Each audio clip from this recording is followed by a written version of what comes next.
यस्मिन्निदं विचिकित्सन्ति मर्त्यो यत् सांपराये महती ब्रूहि नस्तत् यो अयं वरो गूढ़म अनुप्रविष्टो नान्यम तस्मान नचिकेता वृणीते।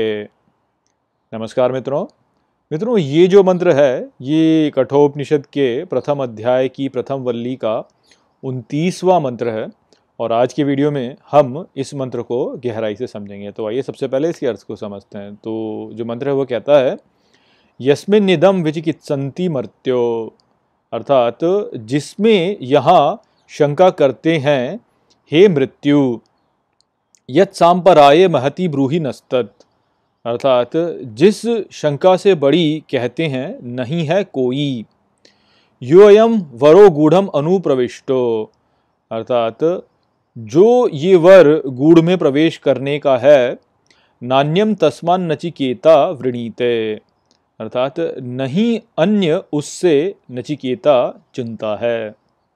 तो यहाँ पर ये जो मंत्र है ये प्रथम अध्याय की प्रथम वल्ली का अंतिम मंत्र है और मूल रूप से यहाँ पर नचिकेता जो है उन्होंने ठप्पा लगा दिया है और उन्होंने कह दिया है कि मुझे कोई और वर नहीं चाहिए, मुझे तो केवल यह ही वर चाहिए कि आप मुझे जो ये शंका है इसके विषय में बताएं और मेरी ये जो शंका है इसको दूर करें। तो मैं तो यह ही चाहता हूँ कि मैं गूढ़ में प्रवेश करूँ, इससे अन्य मैं कोई और वर नहीं चाहता। मैं ये नहीं चाहता कि आप मुझे लंबी आयु प्रदान कर दें, बड़े बड़े राज्यों पर मेरा राज्य प्रदान कर दें, कई 100 पुत्र पौत्र प्रदान कर दें, बहुत सी सुंदर स्त्रियां प्रदान कर दें, संगीत प्रदान कर दें। इन सब में मेरी कोई रुचि नहीं है। मेरे को तो केवल ये जो मृत्यु की शंका है इस शंका को ठीक से समझना है और मेरे को गूढ़ में प्रवेश करना है। तो इस प्रकार से हम देख सकते हैं कि नचिकेता जो हैं उनका विवेक बहुत ही उच्च स्तर पर है। वह बहुत अच्छे से समझते हैं कि जीवन में क्या महत्वपूर्ण है और क्या महत्वपूर्ण नहीं है। हमारे जीवन में महत्वपूर्ण यह ही है कि हम इस बात को जानें कि मृत्यु क्या है, हमारे जीवन का उद्देश्य क्या है और जो गूढ़ ज्ञान है जिसके आधार पर ये संपूर्ण सृष्टि ऊपर उसके बनी हुई है उसको हम ठीक प्रकार से जानें। यदि हम उसे जान लेंगे तो जो हम वास्तव में खोज रहे हैं उसको हम प्राप्त कर सकेंगे। हम आनंद को खोज रहे हैं और आनंद को हम उस ज्ञान के द्वारा ही प्राप्त कर सकते हैं। तो यहाँ पर हमको जो समझना है वो एक तो ये है और दूसरा जो है वो ये है कि ये जो ज्ञान है ये व्यक्ति केवल तब ही प्राप्त कर सकता है जब वह इन अन्य विकर्षणों को अपने से दूर करेगा। तो यहाँ पर नचिकेता को इतना सारा प्रलोभन जो दिया गया वह ऐसा नहीं है कि केवल नचिकेता को ही दिया गया है। वास्तव में ये जो प्रलोभन है ये हम सबको दिया जाता है। अपना जो जीवन हम जीते हैं तो ये सारे प्रलोभन हमारे लिए भी होते हैं। आप ये सोचिए कि यदि आप अध्यात्म में जाना चाहते हैं तो अध्यात्म में जाने के लिए आपको मूल्य चुकाना पड़ता है। आप यदि अध्यात्म में जाएंगे तो आपको फिर जो सांसारिकता है उससे पीछे हटना पड़ेगा। और मान लीजिए कि आप बहुत ही बुद्धिमान व्यक्ति हैं, आप बहुत तेज़ आपकी बुद्धि चलती है, तो निश्चित ही आप कोई भी जो कार्य करेंगे आपको उसमें सफलता मिल सकती है।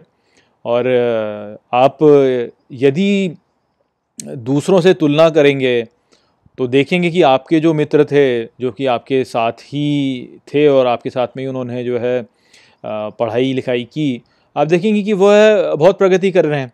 आप देखेंगे कि वो बड़े बड़े कंपनियों में ऊंचे ऊंचे पदों पर पहुंच गए हैं या उन्होंने कुछ बड़े बड़े बिजनेस खड़े कर लिए हैं, बड़े बड़े घर बना लिए हैं, खड़े कर लिए हैं,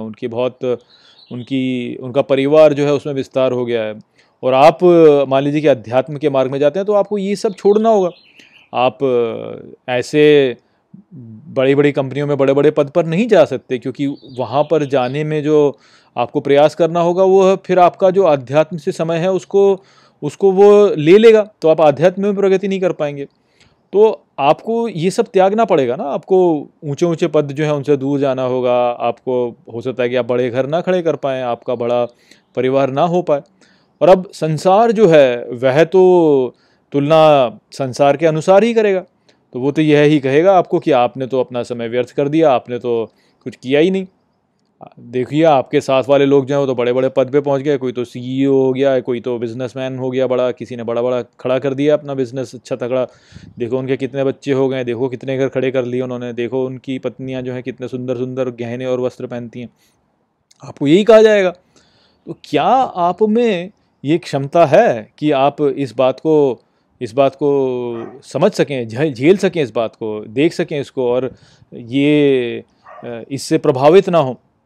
तो जब नचिकेता को मृत्यु ने वह सारे प्रलोभन दिए तो वास्तव में इस बात का प्रतीक था वो, कि कैसे हमको ये प्रलोभन दे मिलते हैं और हम इन प्रलोभनों में फंस भी जाते हैं।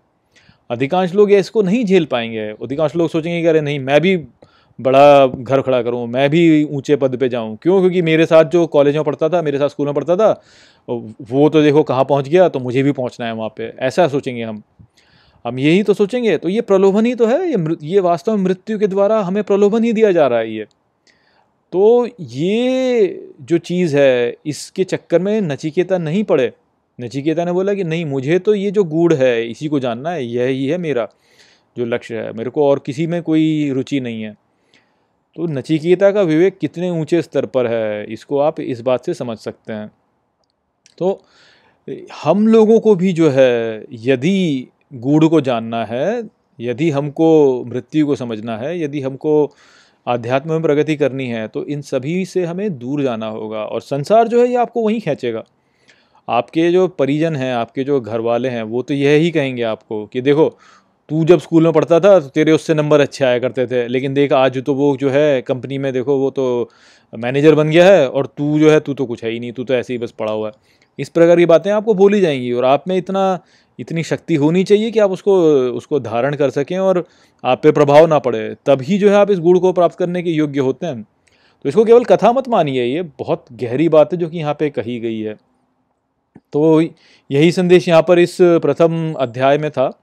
और अब क्योंकि नचिकेता ने कह दिया है कि मैं तो झेल जाऊंगा, मुझे कोई फर्क नहीं पड़ता इस बात से, तो अब फिर जो है वो ज्ञान अब प्राप्त करेंगे वो।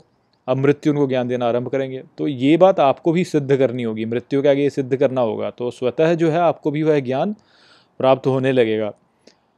तो अब आगे की जो वल्लियाँ हैं, आगे के जो अध्याय हैं, उनमें अब जो गूढ़ ज्ञान है वो हमें प्रदान किया जाएगा। किंतु यहाँ पर